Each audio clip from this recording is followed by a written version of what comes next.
to all my friends planning to visit Guangdong. When entering China, foreigners are required to fill in the arrival cards. Soon, they'll be able to do it online in advance. Starting from November 20, the online arrival card filling will launch officially. So how to use it?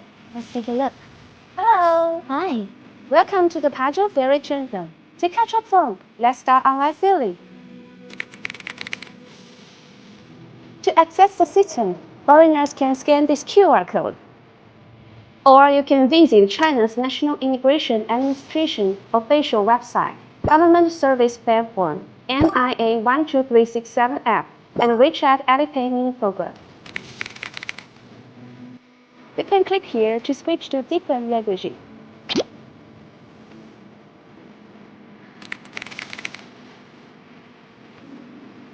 Scan your passport to override your details, check your information, select your purpose of entry, and provide accurate address and phone number. You can also declare on behalf of accompanied elderly or children. After submission, a QR code will be generated instantly. Take a screenshot or send it to your email.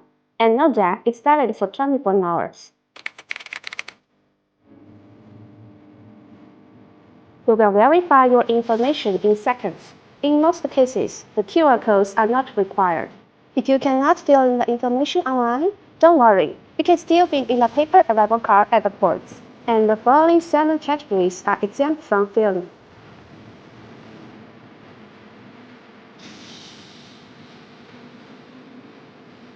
And there is more good news. Starting November 5th, 5 ports, including Pajot Ferry Terminal, are officially included in the list of ports eligible for the 240-hour transit visa-free policy.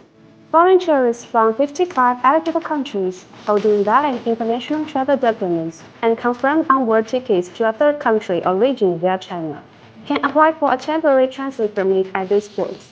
After inspection, they can enter visa-free and stay within designated areas for 10 days. Can't wait to explore Guangdong more. Thank you for the guide for the arrival card. You're welcome. Have a nice trip. Follow us for more on Easy in Guangdong. See you next time.